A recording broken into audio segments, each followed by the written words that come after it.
तो चलिए हम बात करते हैं पावर सप्लाई की। पावर सप्लाई थोड़ा सा बड़ा सेक्शन होगा, क्योंकि इसको तेजी से हम नहीं पार कर सकते हैं, यानी एकाएक एक या दो वीडियो में नहीं खत्म कर सकते हैं। क्योंकि आप देख रहे हैं कि ये जो हमारे पास पावर सप्लाई है, यानी जो ये बोर्ड है, यह एक फ्रिज का बोर्ड है, ठीक है।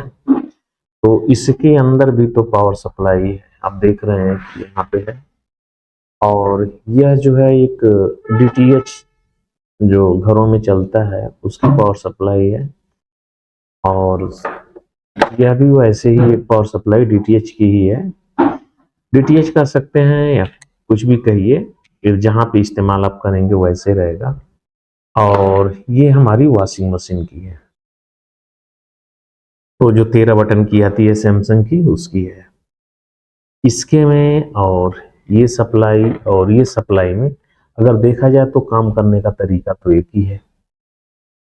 अब जब काम करने का तरीका है तो हर एक सेक्शन, लगभग कुछ सेक्शन कॉमन होंगे, कुछ में ही बदलाव होंगे। अब तक की जितनी भी वीडियो मैंने एसएमपीएस से रिलेटिव बनाया है या ट्रांसफार्मर से रिलेटिव बनाया है, वो यहाँ पे उपयोग होने वाला है, ठीक है। तो कहाँ तक अपने को मैं जब भी बोलता हूँ तो बोलता हूँ कि यहाँ पे इस कैपेसिटर पे 320 वोल्ट होने चाहिए। वैसे ही इस कैपेसिटर में भी 320 वोल्ट होने चाहिए, वैसे ही इस कैपेसिटर में भी 320 वोल्ट होने चाहिए। क्यों ऐसा? क्योंकि उससे पहले जो है हमारे पास जो सिस्टम बना होता है, यहां तक आने के लिए ब्रिज रेक्टिफायर के बाद ही आता है। तो चलिए उसको भी हम ड्राइंग करते रहते हैं, क्योंकि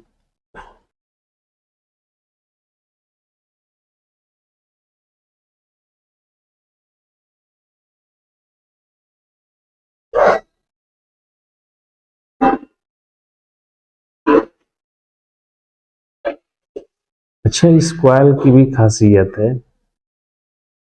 ठीक है। इस कॉइल की भी जो है एक आएगी बात, तो अब देखिएगा इसका भी एक ये मूवी है, ठीक है।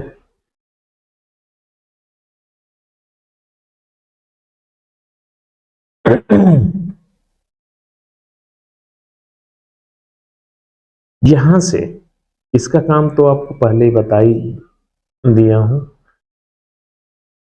इसको हम नहीं देखेंगे। हमको चलना है, सीधे आना है एसएमपीएस के पास में, यानी हमको समझना क्या है। और दोनों भी एसएमपीएस को हम यहाँ पे जितने भी हैं सबकी हम देखेंगे, और कॉमन क्या चीज है, तो कॉमन ये सब में रहेगा, यानी यहाँ तक ब्रिज बनाना ही बनाना है। अब इसमें ये चीज हो सकता है कि हाफ वेव हो या फुल वेव।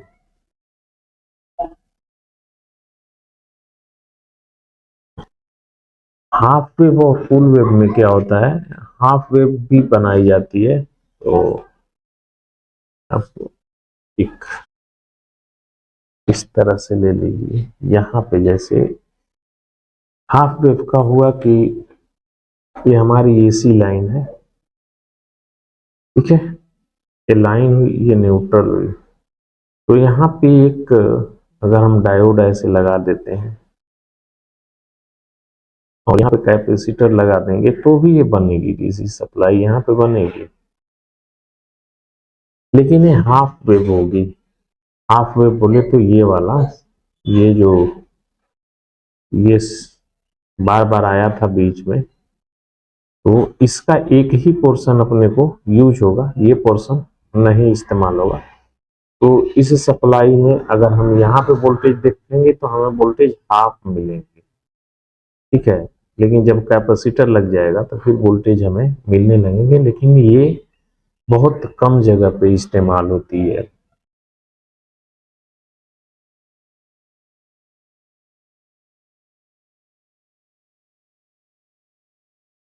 यह सप्लाई सही नहीं होती है, वो सिर्फ कुछ जगह पे काम चलाओं के लिए होती है, लेकिन हमें मिलेगी, जब भी सप्लाई मिलेगी यही मिलेगी। तो ये अब हमारा जो है इंटर होगा ये,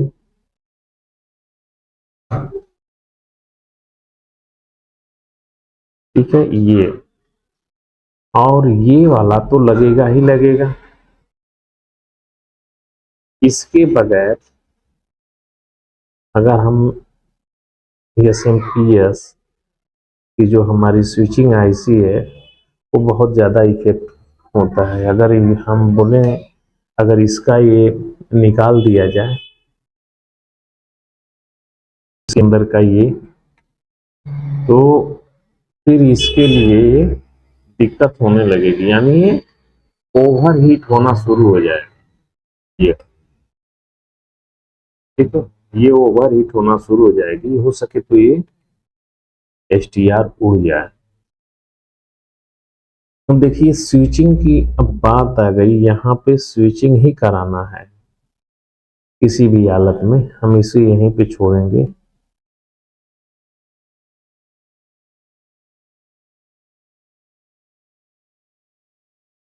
अब इसमें जो है हम 2 बना देते हैं।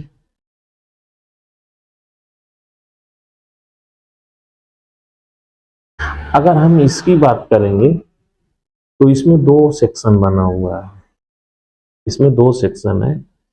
एक साइड में IPM है जो कि हाई साइड, यानी इसका ग्राउंड इसके साथ में मैच है, इसके साथ में रहेगा, लेकिन इसका ग्राउंड इसके साथ में नहीं होगा, बिल्कुल अलग होगा, कंटिन्यूटी नहीं आने वाली है इस तरफ से। अगर हम ऐसे करते हैं और मल्टीमीटर के जरिए कंटिन्यूटी देखते हैं, तो हमें कोई कंटिन्यूटी इस तरफ से इस तरफ नहीं मिलेगी। जैसे यहां से हम देखते हैं इस तरफ, तो हमें नहीं कंटिन्यूटी मिलेगी, इस तरफ मिलेगी, क्योंकि ये वाला जो पार्ट है, ये वाला, ये हमारा यूजर बोर्ड बोले तो जो हमारे फ्रिज में पैनल पे लगे होते हैं कनेक्शन, उनके साथ में रहेगा।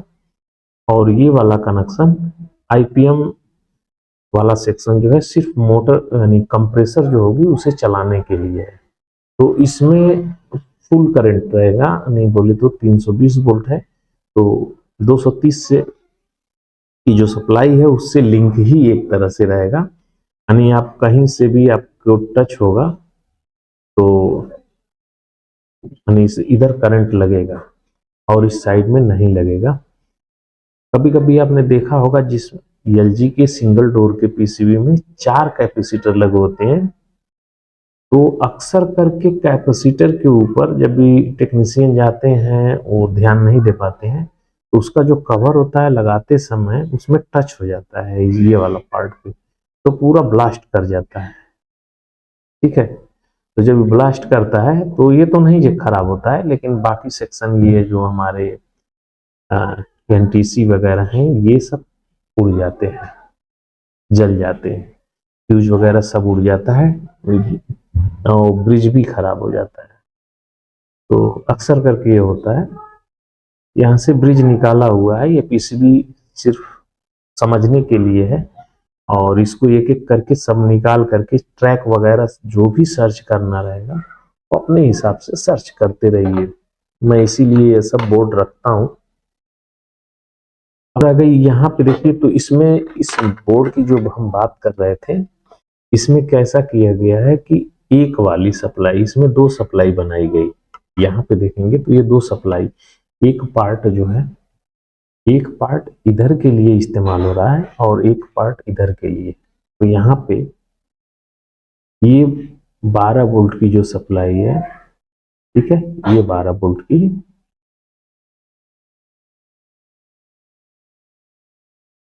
यह MCU साइड हो गई, और ये वाली जो है 12 वोल्ट की,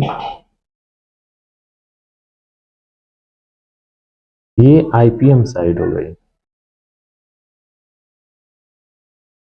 अब इसमें से चाहे इसमें से या इसमें से कहीं से भी फीडबैक हमें यहाँ पे देना होगा। अब आते हैं यहाँ पे, तो यहाँ पे जो स्विचिंग करने के लिए है, इसको सोर्स के साथ में तो होना ही है। अब यहाँ पे फीडबैक में इसमें देना होगा, यह भी है यहाँ पे, चाहे आईसी हो, स्विचिंग आईसी, चाहे एसटीआर हो, चाहे मॉसफेट हो, कुछ भी हो सकता है। इसका काम बस यही रहेगा, यहाँ पे इसके साथ में टच कराना। इसकी स्पीड एक रहेगी, उस स्पीड से इसको टच कराना है। और इस स्पीड को कितना टच कराना है यानी ऑन ऑफ कराना है, वो कंट्रोल होगा एफबी पिन से। एफबी पिन कंट्रोल होगी आउटपुट से, यानी आउटपुट से आने वाले वोल्टेज के जरिए इसे कंट्रोल करेंगे। यानी जितना वोल्टेज देंगे उतनी स्विचिंग कम होगी, जितना कम करेंगे उतनी ज्यादा। ये दोनों चीज होता है, प्लस देने से भी होती है और माइनस देने से भी स्विचिंग कंट्रोल होती है। वो अलग अलग एसएमपीएस यानी जो स्विचिंग आईसी बोलते हैं वो अलग अलग रहेगी, तो उसी हिसाब से रहेगा। इसमें भी वही तरीका अपनाया गया है। इसमें एक बाइंडिंग देखेंगे तो एक बाइंडिंग यहाँ पे एक्स्ट्रा है, जिसे एक्सिलरी बाइंडिंग बोलते हैं, सहायक बाइंडिंग या VCC बोल सकते हैं। तो ये रहेगी। अब इसे हम ग्राउंड कर देते हैं यहीं पे, और ये वाली सप्लाई, मैं ऐसा क्यों कर रहा हूं, बार बार एक ही चीज आप सोच रहे होंगे कि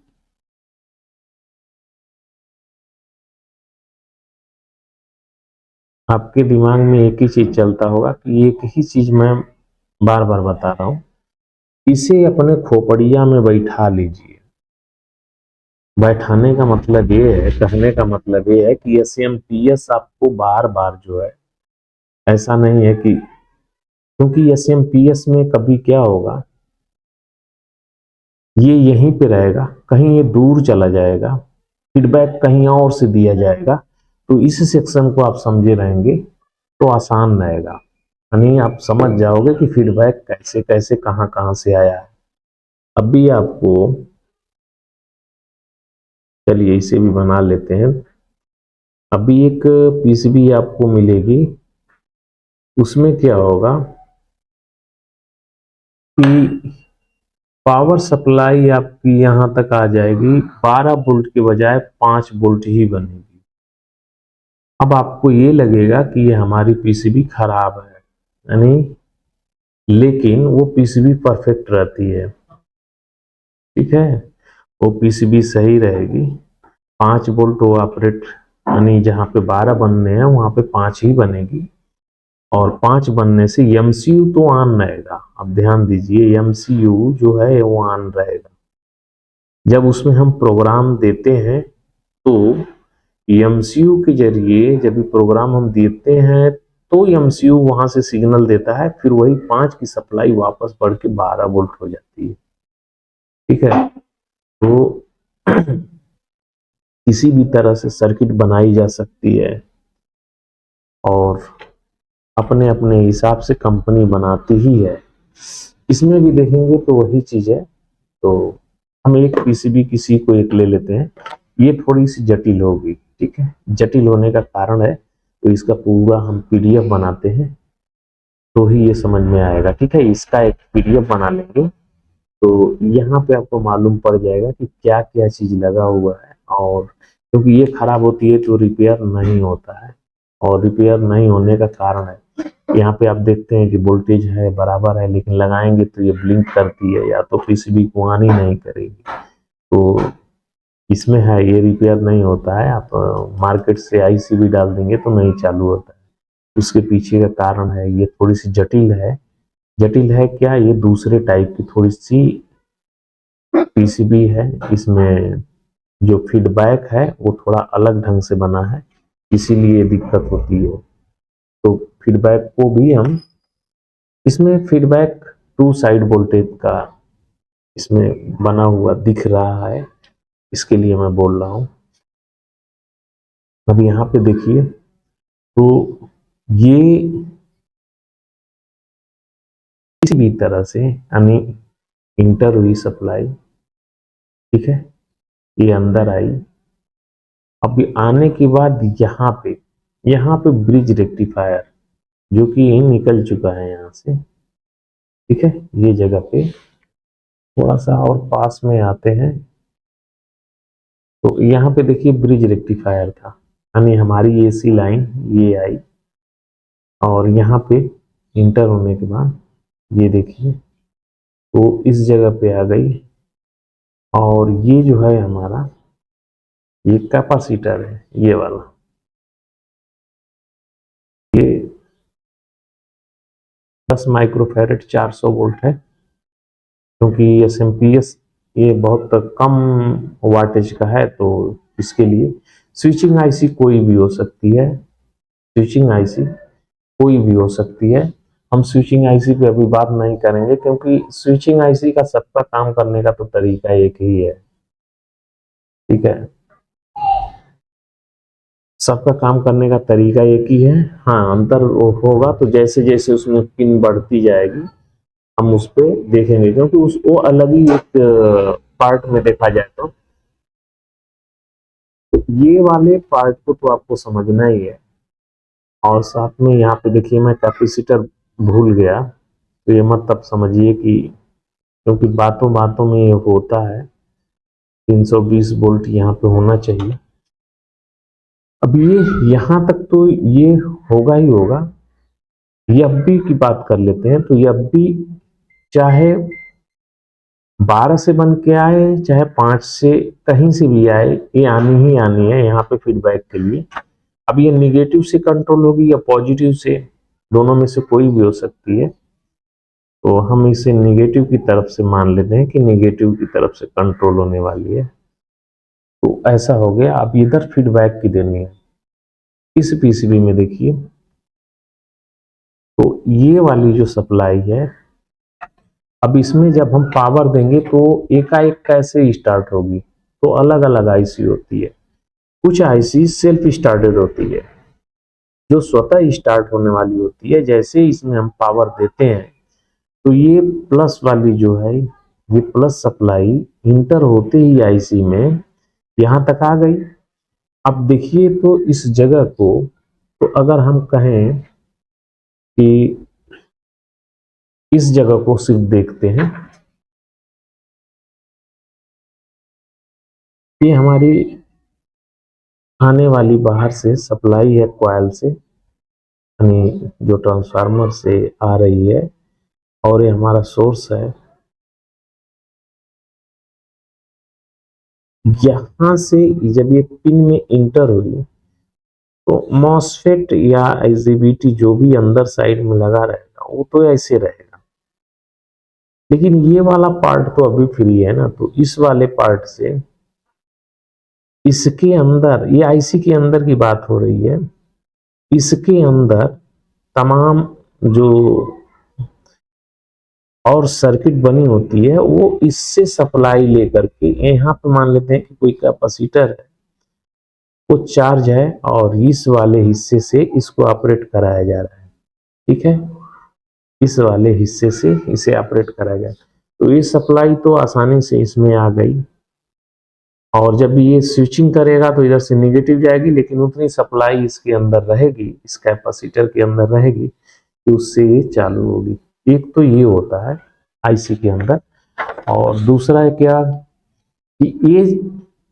इसको स्टार्ट करने के लिए एक वोल्टेज की जरूरत पड़ती है, जिसे सॉफ्ट वोल्टेज, यानी ये जब भी स्टार्ट होगी तो स्विचिंग इसकी स्लो होगी। तो पिछली वीडियो में बताया था कि कुछ इस तरह से ये वाले, यानी मेन जो हमारी सप्लाई है डीसी, वहां से एक हाई मान का रेजिस्टेंस लगा होता है ऐसे,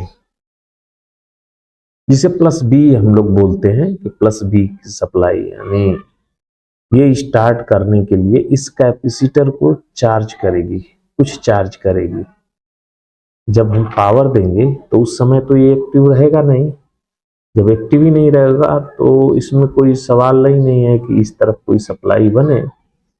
तो उस कंडीशन में पहले जैसे ही स्टार्ट होगा, यानी पावर ऑन करेंगे, तो ये सप्लाई ऐसे होकर के इसे चार्ज कर, जैसे ही इसे चार्ज करेगी तो इसके अंदर जो सिस्टम बना था उससे ये स्विचिंग स्टार्ट करेगी स्लोली।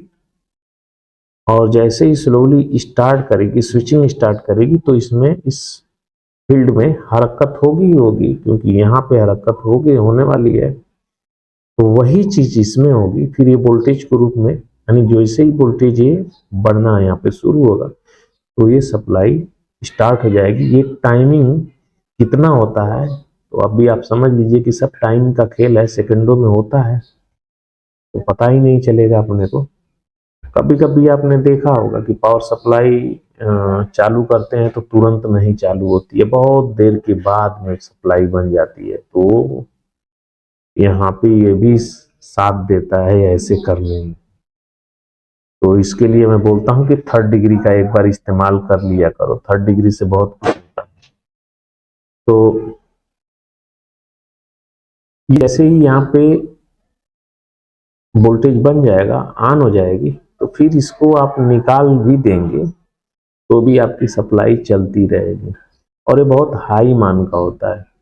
अब यहाँ पे अगर देखेंगे तो 105, यहाँ पे जो लगा हुआ है 105, और ये देखेंगे तो प्लस सप्लाई से, यहाँ से प्लस से आया है 105, ये देखिए, और यहाँ पे आया हुआ है, और इस जगह पे कैपेसिटर है, देखिए ये वाला कैपेसिटर है प्लस बी, नहीं इस पे आ रही है। और यहीं से ये वाली बाइंडिंग देखिए, तो ये देखिए ये हमारी निगेटिव है, ये वाली, इसी निगेटिव में ये बाइंडिंग लगी हुई है, और ये दूसरी बाइंडिंग से, यानी ये वाली एक बाइंडिंग हमारी ग्राउंड हो गई, दूसरी से एक डायोड लग करके इस कैपेसिटर पे आई है। ठीक है, इस कैपेसिटर पे आई है। यहाँ पे भी देखना, तो ये वाली, ये ग्राउंड से एक लगी हुई है, और यहाँ से ये पहली वाली, तो यहाँ पे एक 0 ओम की रेजिस्टेंस लगी है, यानी इसमें एक 0 ओम की रेजिस्टेंस लगी है, ये वाली ऐसे 0 ओम की। तो एक तरह से ये शंट है, फ्यूज है, फ्यूजेबल है, ताकि अगर इधर शॉर्टिंग कुछ होता है या ये शॉर्ट होता है तो ये उड़ जाए, बस इतना ही है। तो सेफ्टी फीचर है ये। यहाँ से फिर इसके बाद ये आया यहाँ पे, और यहाँ पे एक डायोड लगा है, डायोड से ये कैपेसिटर चार्ज होगा। यहाँ पे देखिए तो एक डायोड लगा हुआ है, यानी हम आ गए यहाँ पे। यही चीज दूसरे वाले सप्लाई में देखेंगे तो वहां भी यही चीज रहेगा। अगर हम इसकी भी बात करेंगे तो यहाँ भी आपको ये यहाँ पे मिलेगा, ठीक है, इस जगह पे रहेगा, ये रहेगा ही रहेगा, क्योंकि जिसको VCC की जरूरत होगी वहां पे ये रहेगा ही रहेगा। और ये वाला रेजिस्टेंस अभी इस PCB में जो था, यहाँ पे 2 मेक का है, ये 2 मेक का, तो 2 मेक से ये स्लोली चार्ज करेगा इसे। स्लोली बोले तो बहुत ही, लेकिन ये करंट आ जाए, यानी करंट आएगा यहाँ पे, ये जो करंट है वो बहुत कम आएगा, लेकिन ये चार्ज होगा उतने में ये स्टार्ट हो जाएगी, यानी ये वाली जो IC है वो स्टार्ट हो जाएगी। सेल्फ स्टार्टेड नहीं है, इसमें वोल्टेज देना पड़ेगा, और कभी कभी सेल्फ स्टार्टेड भी होती है फिर भी ये बना होता है। तो बहुत से PCB में आपको मिलेगा, लेकिन ये सब जानना बहुत जरूरी है। आपने पूरा IC बदल दिया, सब कर लिया, लेकिन अगर ये आपने चेंज नहीं किया, ये खराब है, क्योंकि ये मेग में रहता है, तो बहुत से लोग कहते हैं कि इसकी तो जरूरत ही नहीं है, इसमें तो कुछ है ही नहीं। आप चेक करोगे, अगर मीटर आपका बराबर नहीं है तो फिर किलो तक चेक करने वाला मीटर है तो नहीं पकड़ में ही नहीं आएगा, और उसकी वजह से पूरी सप्लाई आपकी बंद रहेगी।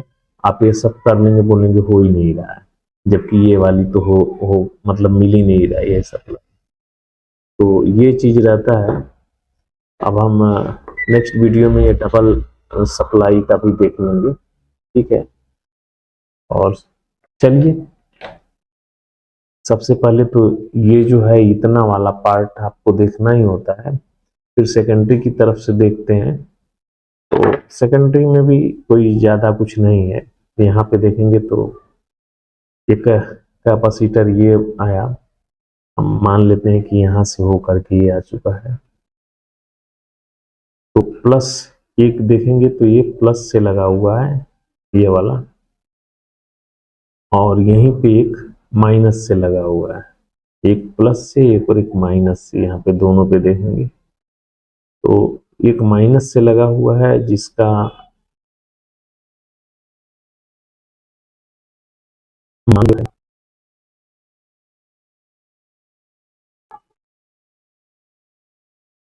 मेरा चश्मा नहीं है, प्रॉब्लम हो रही है। तो यहाँ पे हाँ, ये ग्राउंड से लगा है। अगर हम इसकी बात करें फीडबैक की, तो यहाँ से इस तरह से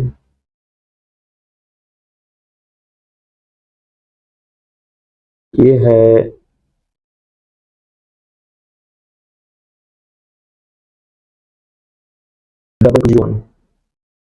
डबल टू 01, और यहाँ पे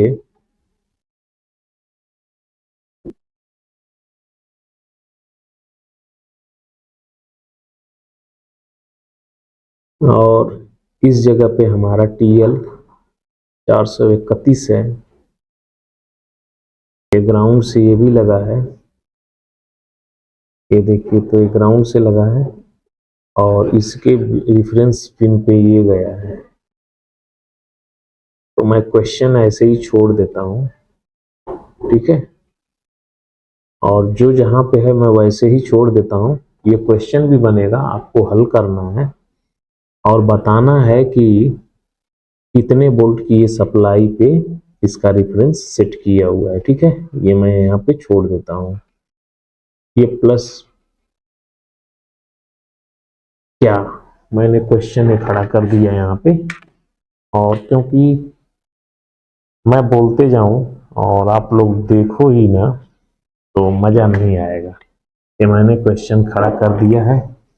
ये है TL 431, क्वेश्चन खड़ा हो गया यहाँ पे। ये है 2201, और ये वाली रेजिस्टेंस है 7500, ठीक है। तो यहाँ पे अब आपको ये बताना है कि ये कितने वोल्ट की सप्लाई होगी, ठीक है। ये कितने वोल्ट की सप्लाई पे ये डिवाइडर बना है। ये TL 431 है। अब मैं इसमें कुछ भी नहीं बोलूंगा, क्वेश्चन बिल्कुल यही है, यहाँ पे कितनी सप्लाई होगी, ठीक है। और यहाँ पे जो रेजिस्टेंस है ये है, ऊपर वाली रेजिस्टेंस है 7500। अब हमें बताना है कि ये कितने वोल्ट की सप्लाई है, ठीक है। और आप लोग कैलकुलेशन करके बताइए। मैं तो चलते रहूंगा, जैसे चलना है मुझे मैं चलते रहूंगा, लेकिन ये क्वेश्चन है, इस क्वेश्चन को बनाना है कि यहाँ पे कितने वोल्ट रहेंगे, ठीक है। चलिए नेक्स्ट वीडियो में फिर मिलेंगे।